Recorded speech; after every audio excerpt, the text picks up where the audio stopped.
Está demorando un poco, vamos a dar tiempo.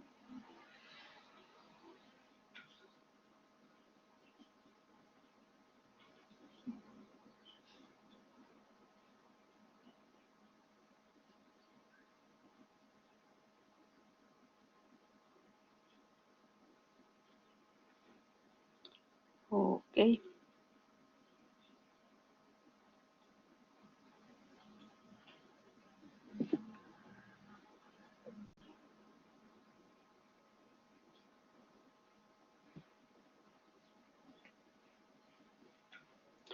¿Se puede ¿Pueden visualizar la imagen, por favor?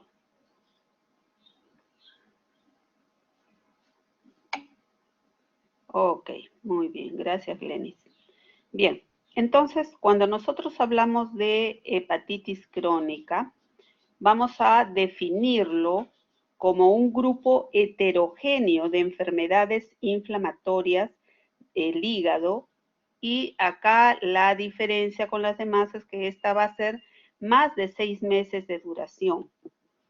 Y esto se va a ver visto, caracterizado, porque vamos a encontrar una lesión necroinflamatoria.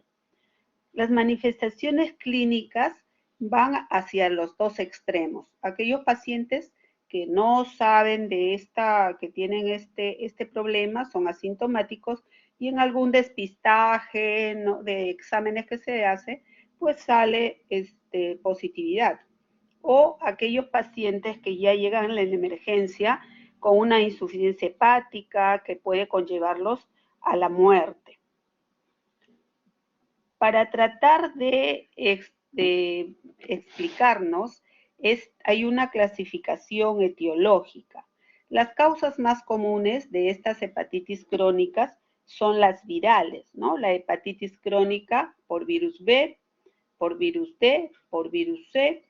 También podemos encontrar causas autoinmunes. ¿Cuáles son las hepatitis crónicas autoinmunes? Hay algunos medicamentos que en forma crónica también nos van a producir esta hepatitis crónica. Ahí es un poco el manejo, se suspende el tratamiento, se suspende la medicación, y con eso pues hay mejoría en estos pacientes. Y el otro son las hepatitis crónicas también secundarias a enfermedades metabólicas, ¿no? ¿Cuáles son? Las fibrosis quísticas, deficiencia de alfa-1 antitripsina, enfermedad de Wilson, que son pues más raras, pero a tener en cuenta igualmente. Hay que ver también que una biopsia nosotros nos van a informar para ver si estamos frente o no a una hepatitis crónica de la actividad histológica. Y esto se creó con la necesidad de monitorear una respuesta a las terapias de la hepatitis crónica. Estimula la creación de un sistema de puntuación de esta actividad necroinflamatoria y de la fibrosis conocida como el índice de actividad histológica. Entonces, esto es para el monitoreo de cómo va el tratamiento, la evolución de nuestro paciente.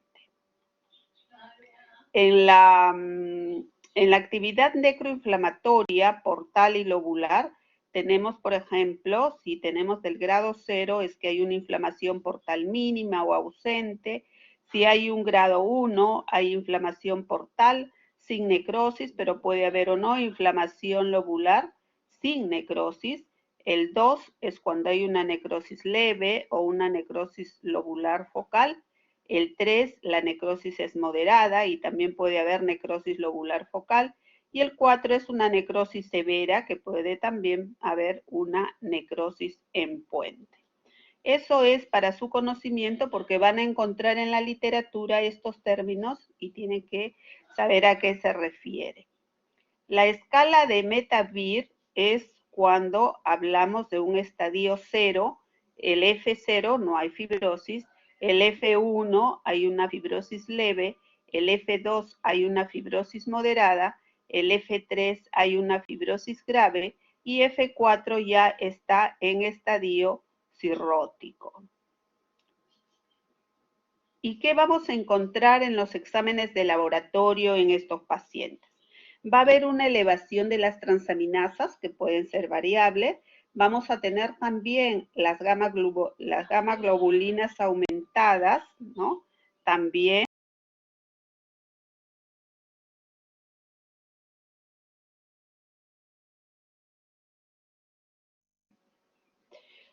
podemos encontrar también en nuestro perfil hepático, van a estar las proteínas totales y vamos a encontrar pues una disminución de la albúmina. Si pedimos un tiempo de protrombina, esta va a estar prolongada, sobre todo en los casos más severos. Y recuerden también que se habla de la actividad bioquímica y esta va a ser medida según el grado de aumento de las transaminasas. Si hay una actividad bioquímica leve, estas se elevan de 2 a 5 los valores normales. Si es moderada, de 5 a 10 y severa, más de 10 sobre los valores normales, ¿no? Bien, entonces cuando nosotros hablamos de tratamiento, de manejo de estas hepatitis crónicas, vamos a ver cómo acá en nuestro país hay una mortalidad por estas enfermedades digestivas, siendo pues la cirrosis una de las causas también importantes, y hay una prevalencia de hepatitis crónica B y C que está ascendiendo en los hospitales. O sea, nosotros como personal de salud estamos expuestos a que pueda haber un contagio de estos virus y que vaya pues a la cronicidad. También los pacientes que son hemodializados, ¿no? Y esto pues va a conllevar que digamos, los gastos de salud sean muy altos porque este paciente va a tener que ir a una unidad de cuidados intensivos, de repente va a tener que hacer algún tipo de cirugía, un trasplante hepático, que es a veces el tratamiento. Bien, entonces nosotros nos preguntamos, ¿y para qué tratar a estos pacientes? Primero tenemos que evitar que esto progrese a una cirrosis hepática, evitar que desarrolle un carcinoma hepatocelular y por lo tanto evitar la muerte y evitar la propagación de la enfermedad. Para eso es lo que hay tantos medicamentos que están saliendo para tratar este problema. Si hablamos de hepatitis crónica B, vemos ya en la clase seguramente de ayer les han dicho que pues es un problema importante a nivel mundial. Hay muchos portadores crónicos. Esta hepatitis crónica B nos lleva también a una cirrosis o un hepatocarcinoma y más de 1 millón de muertes al año por este problema. Esta es la historia natural, ¿no? Y a eso también, para recordarles, esta infección del virus de la hepatitis B nos puede ir a una hepatitis aguda o a una hepatitis crónica. El mayor porcentaje va a ser una infección subclínica, el paciente se va a recuperar un 75%. El restante puede ir a una infección crónica por virus B o en algún momento también puede ir a una hepatitis fulminante que lo va a llevar a la muerte y un porcentaje también mayor va a tener una recuperación. Entonces, este es digamos, la historia natural, ¿no? Entonces, podemos ir a una recuperación o a una infección crónica por el virus de la hepatitis B. Los criterios diagnósticos. Esto es importante que recuerden. Voy a tener el antígeno de superficie del virus B presente por más de 6 meses. Ese es un criterio diagnóstico. Que haya altos títulos del ADN del virus de la hepatitis B sérico, que haya una elevación persistente o intermitente de los niveles de transaminasas o que haya cambios histológicos correspondientes a hepatitis crónica. Hay algunos factores también a tener en cuenta que van a influir sobre la historia natural. Los factores que me predicen la progresión de la hepatitis crónica, la cirrosis, son aquellos en los cuales haya una persistente replicación del virus B, que haya una actividad histológica severa o que haya múltiples infecciones virales. También hay algunos factores que me van a predecir que esto vaya a ir a un hepatocarcinoma. Si es que el paciente se ha contagiado en edad infantil o fetal, mayor riesgo. Si son de sexo masculino, si hay un consumo de alcohol asociado o si hay una coinfección con el virus C. También tenemos que ver que los objetivos del tratamiento del virus de la hepatitis B es para prevenir la cirrosis, si es que ya está, que se descompense, que vaya un cáncer de hígado y la muerte del paciente. ¿Y cuándo está indicado el tratamiento? Si hay pacientes sin evidencia de cirrosis, se puede indicar en aquellos que tengan el DNA del virus de la hepatitis B por encima de 2.000 unidades internacionales por mililitro, que tengan sus transaminasas elevadas y para ello hay que ver si está en qué estadio de fibrosis. Está mediante una biopsia que es recomendada, pero bueno, no es obligatoria. En pacientes que tengan evidencia de cirrosis, si es que el virus del DNA, el DNA del virus de la hepatitis B es detectable, independientemente si hay elevación o no de las transaminasas o de la carga viral.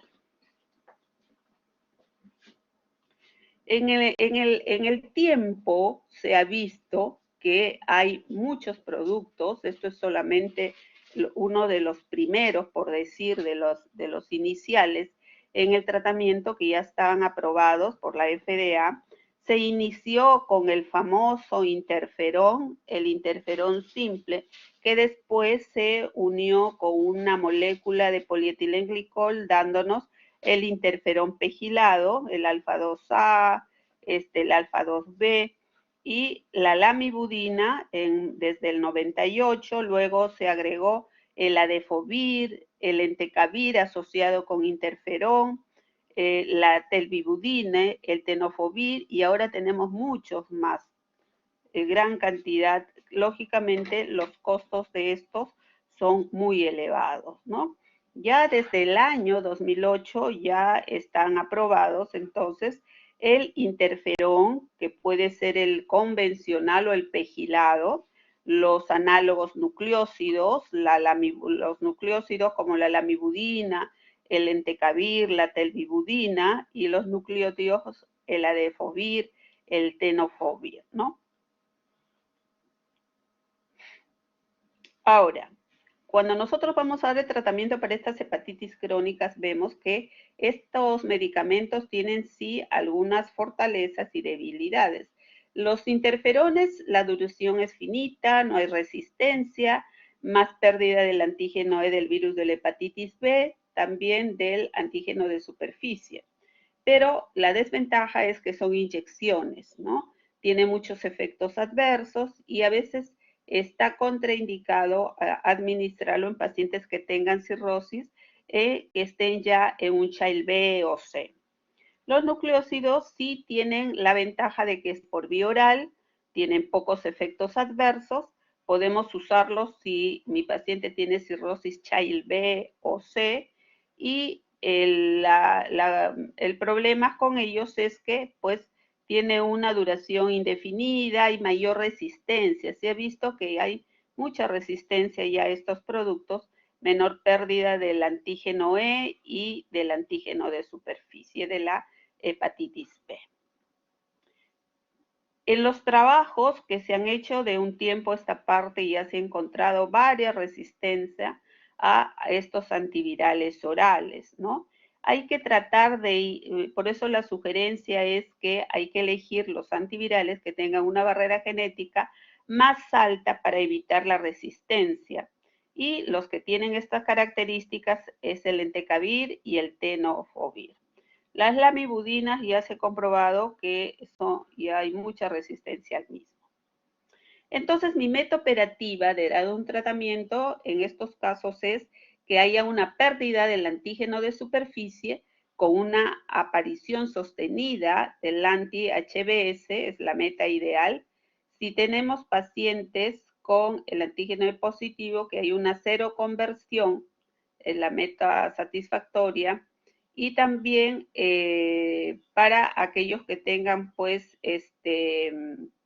el antígeno E negativo es un poco más complicado, pero hay que tratar de mantener que el ADN viral sea indetectable, que se use de preferencia los orales, ¿no? Para que el paciente también tenga mayor adhesión al tratamiento, y hay que seguir evaluando hasta un año de haber finalizado el interferón pegilado, si es que eso es lo que estamos aplicando a nuestro paciente. Entonces, estas estrategias de tratamiento, vemos que el interferón pegilado por 48 semanas en pacientes seleccionados, ¿no? Van bien. Hay que observar cómo va respondiendo para ver en qué momento se va a interrumpir el tratamiento. Y los antivirales orales como el entecavir o el tenofovir es a largo plazo, y si tiene el antígeno E positivo hasta un año después que haya producido ya la cero conversión, y si es un antígeno E negativo, esto probablemente va a ser en forma permanente el tratamiento. Entonces, para dar mi tratamiento para la hepatitis B, puedo encontrar pacientes que tengan un buen perfil para interferón, ¿no? Que sean jóvenes, que tengan el antígeno E positivo, que tengan el genotipo A, que sus transaminasas más de 3, ¿no? Y el DNA menor de 10 a las 7 unidades internacionales por mililitro. Si ¿cuáles son los que no tienen un buen perfil para el interferón, ¿no? Los que son antígenoes negativos, los que tienen pues algunos con antígeno E positivo, que tengan el ALT baja o un DNA alto, que sean pacientes cirróticos descompensados con el Child B o C, o que tengan también enfermedades asociadas, diabéticas, cardiopatías, etcétera. Entonces, hay que ver que esos nucleótidos de alta potencia y buena barrera, tenemos el entecavir y el tenofovir, ¿no? Ahora, estos pacientes con hepatitis crónica que tengan el antígeno E positivo, lo damos, por ejemplo, si vamos a usar el interferón pegilado, el alfa-2A, más o menos corresponde a una dosis de 180 microgramos por semana, hasta 48 semanas. Si es el entecavir, a 0.5 miligramos por vía oral, ¿no? Y podemos interrumpir el tratamiento 12 meses después de haber obtenido la cero conversión. Acá en este caso hay que ajustar la dosis de acuerdo a la función renal del paciente. Si vamos a usar el tenofovir, la dosis es de 300 miligramos por día y más o menos son por 12 meses después de haber obtenido la cero conversión del antígeno E. No es que vemos la cero conversión y ya suspendemos, hay que continuar. Hay que valorar también la función renal. El otro, el adefovir dipivoxil, de 10 miligramos por vía oral al día, más o menos también un año, hasta después de la cero conversión del antígeno E. Hay que ajustar también la dosis para ver la función renal, igual que la telvibudina, ¿no? Generalmente se dan hasta un año después de haber encontrado ya una cero conversión en estos pacientes tratados, para asegurarnos de que estén curados.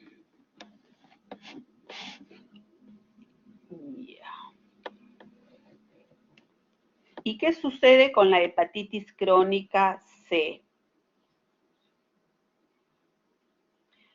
Acá tenemos un problema de salud pública mundial. Hay muchos millones de portadores también. Sudamérica no está también muy alejada de esta realidad. Y tenemos también en América Latina, en nuestro país, zonas también de alta endemicidad. Hay que siempre estar, prevenir, ¿no? Prevenir. El diagnóstico en la hepatitis crónica por virus C se hace cuando hay la presencia del anti-HBC positivo, cuando hay una determinación de la carga viral por el método de PCR, de la reacción de cadena de polimerasa, cuando se eleva la TGP 1.5 veces el valor normal, como mínimo en 3 oportunidades durante un periodo de 6 meses, que hay una biopsia hepática con el objetivo de determinar el grado de inflamación y el estadio de fibrosis es lo ideal, ¿no? Así como en la hepatitis B, acá en la C también tenemos algunos factores que van a influir en la progresión. Y si es de sexo masculino, es un factor contributorio, digamos. Si también la infección es a edad temprana, si además nuestro paciente le gusta los traguitos, tiene preferencia por el alcohol, si nuestro paciente tiene un estado inmunológico comprometido o si también hay una coinfección con el virus B o el VIH. ¿Y cuáles son los factores virales que me dicen este paciente va a progresar a una hepatitis crónica, va a progresar una cirrosis, un hepatocarcinoma? Si son genotipo 1B, si tiene una alta carga viral, recuerden ustedes que existen más o menos más de muchas cuasi especies, por eso que no podemos encontrar una vacuna para la hepatitis C como si hay para la A y para la B, ¿no? Ahora, cuando revisen ustedes artículos, temas sobre lo mismo, van a encontrar algunas definiciones que es conveniente que los tengan más claro. Cuando se habla de grado de severidad, estamos hablando de en qué estadio de fibrosis está. F0, 1, 2, 3, 4. Cuando hablamos de que hay una respuesta virológica, es cuando encontramos el RNA del virus de la hepatitis C que no es detectable al final del tratamiento. Pero eso no es suficiente porque lo que tenemos que lograr es que haya una respuesta virológica sostenida. Es decir, que el RNA del virus de la hepatitis C no detectable a las 24 semanas después de terminar el tratamiento. Y también que los niveles del RNA no sean detectables en suero. Más o menos es lo que ustedes tienen que tener esos términos para que queden más claros. ¿Y a qué le llamamos recidiva? Cuando el RNA del virus de la hepatitis C no es detectable al final del tratamiento, pero se hace otra vez detectable dentro de los 2 meses posteriores. Que no haya una respuesta al tratamiento es cuando el RNA del virus de la hepatitis C sigue detectable al final del tratamiento. O sea, hemos estado meses con este paciente, con su tratamiento, su manejo, y sin embargo sigue detectándose el RNA. No hay respuesta. Y hay que hacer una terapia de mantenimiento con el objetivo de que la progresión de la enfermedad sea más lenta, y también con ello pues prevenir la aparición de un hepatocarcinoma.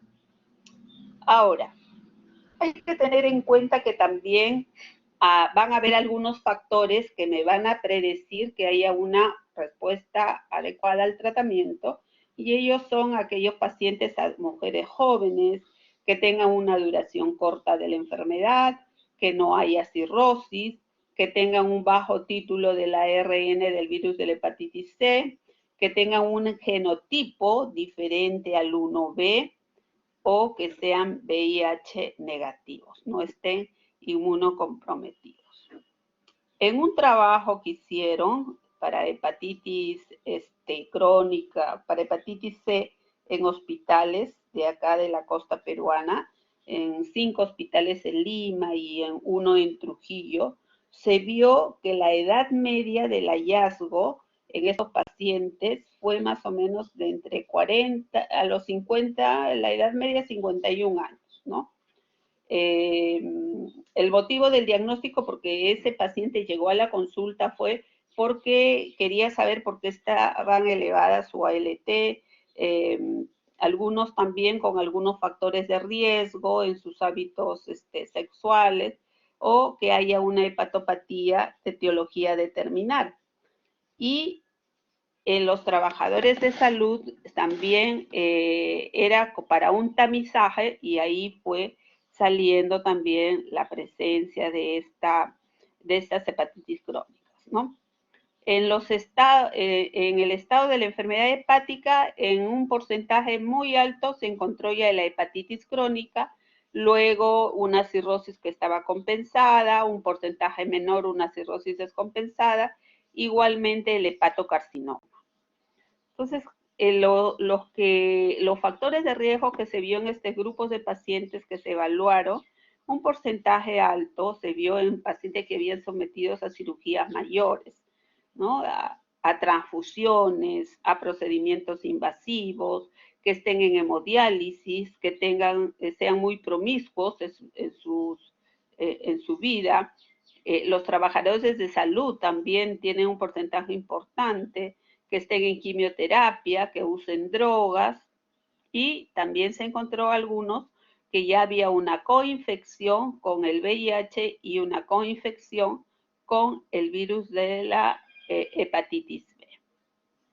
Fue muy interesante porque se tomaron varios hospitales, ¿no? Se hizo acá también, para ver el cuadro clínico de la infección por el virus de la hepatitis en el Almenara, se hizo también un trabajo, y el mayor porcentaje, hepatitis aguda fue un 4%, cirrosis hepática un 24% y un gran porcentaje de hepatitis crónica sin cirrosis.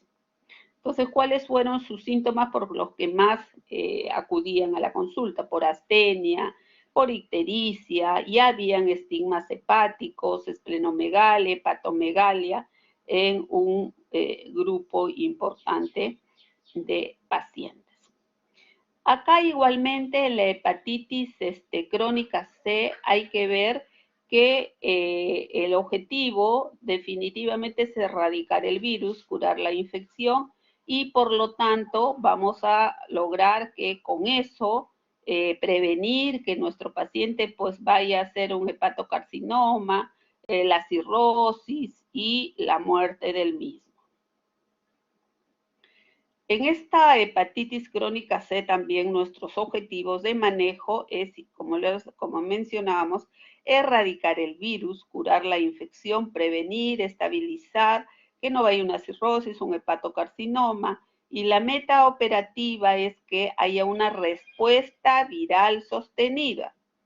¿Qué significa? Que la carga viral del virus de la hepatitis C siga siendo indetectable 6 meses después de la última dosis de tratamiento. Esta es nuestra meta operativa. Entonces, las indicaciones en el tratamiento es si hay una hepatitis C activa, que tenga las transaminasas elevadas, que el ARN del virus de la hepatitis C esté elevado, que haya una necroinflamación y fibrosis importante, ¿no? Lo que es el F1. La biopsia hepática también nos va a decir cómo está la actividad viral. Si es que no está claro, es mejor hacer una biopsia hepática. Cuando queremos descartar que haya otra hepatopatía asociada, y para ver el grado de fibrosis y pronóstico de la respuesta viral. No es indispensable, pero sí es muy recomendable. Muchos pacientes se niegan a estas biopsias. Entonces, en el Almenara, en el trabajo que habíamos presentado, cuando recibieron tratamiento, se encontró que un porcentaje importante alcanzaron una respuesta viral sostenida, pero otro no tan bien, no tan bajo, un porcentaje no tan bajo, no llegó a alcanzar esta respuesta viral sostenida. Suspendieron el tratamiento un 11%, algunos porque no había pues la medicación, otros por problemas administrativos, abandonaron el tratamiento un 4% y los pacientes se perdieron en otro 4%. En el manejo y en el tratamiento de estos pacientes tiene que haber una buena adherencia de estos pacientes que se están tratando. Y lógicamente que para entrar se les hace toda una serie de evaluación para iniciar el tratamiento y asegurarnos de que no ingieran alcohol. Entonces, antes del tratamiento se tiene que hacer todas estas evaluaciones, como les mencionaba, sus transaminasas, los anticuerpos, el RNA, ¿no? Las pruebas básicas que ya todos conocemos, hemograma, incluida la hemoglobina, creatinina, porque vamos a ver la función renal en el manejo de este tratamiento, las glucosas, que no sean diabéticos, hormonas tiroideas, VIH y virus de la hepatitis B. Entonces también ya para iniciar, para decidir qué tratamiento específicamente va a tomar, tenemos que tener ya el RNA del virus de la hepatitis C, el tipo de genotipo, el genotipo viral, si hay poliformismo, si hay estimulación de fibrosis, ¿no? Con una biopsia hepática que puede indicarnos que estamos en un F2 o un fibrotest también o el fibroscan que nos da en kilopascales. Más de 7.6 ya se puede dar el tratamiento previamente. Nuestros esquemas de tratamiento en esta hepatitis crónica C puede ser asociar, ¿no? Asociar, por ejemplo, los interferones con la ribavirina o también con los inhibidores de proteasa. Los trabajos de investigación en los últimos ya presentados se ha visto que menos grado de resistencia hay y una evolución mejor cuando se asocian terapias duales o terapias triples, ¿no? Acá han usado pues la ribavirina, interferón pegilado, el alfa-A y los inhibidores de proteasas. Entonces, hay una gran lista, esta es una pequeña lista nada más de inhibidores de la proteasa. Van a escuchar ustedes de Voceprevir, Telaprevir, Cimeprevir, Grasoprevir, Paritaprevir, Glecaprevir. Entre los inhibidores de la polimerasa, el Sofosbuvir, la Dazabuvir, inhibidores de la proteína, el Daclatasvir, la Ledipasvir, Beltapasvir, el Vasvir. Tenemos, este es un grupo ya que sí están en el mercado y están dando buenos resultados en el manejo. Entonces, por ejemplo, si yo voy a dar mi Telaprevir, puedo darlo cada 8 horas con los alimentos. Como es por vía oral, no va a necesitar refrigeración, 2 cada 8. Si es el Voceprevir, 4, ¿no? Cada 8 horas también. Acá sí requiere pues refrigeración para que se mantenga bien el medicamento.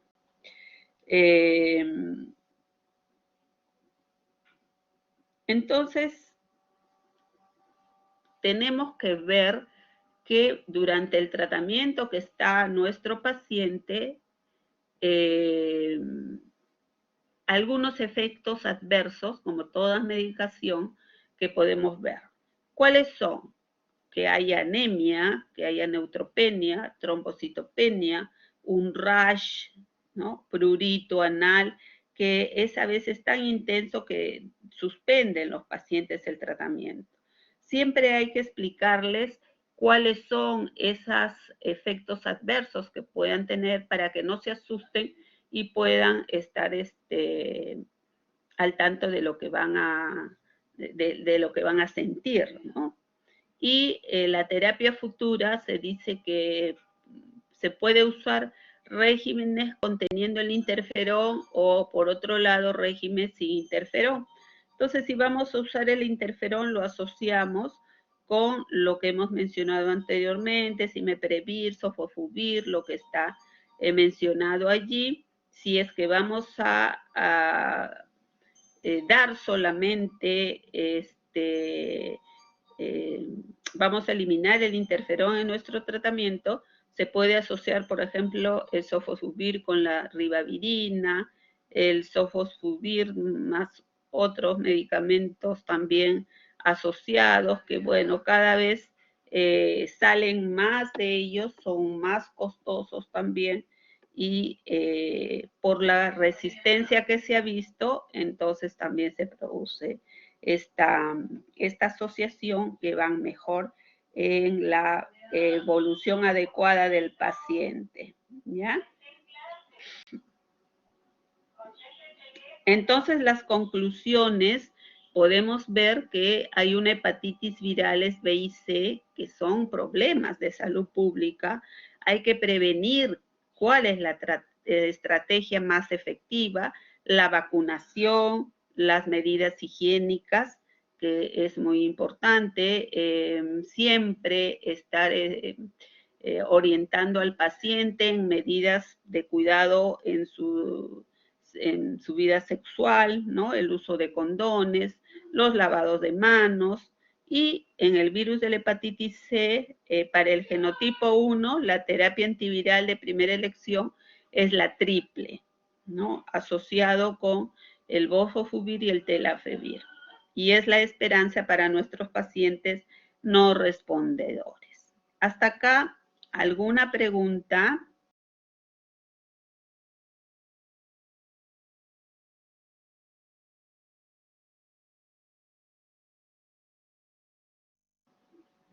¿Alguna pregunta? ¿Todo claro?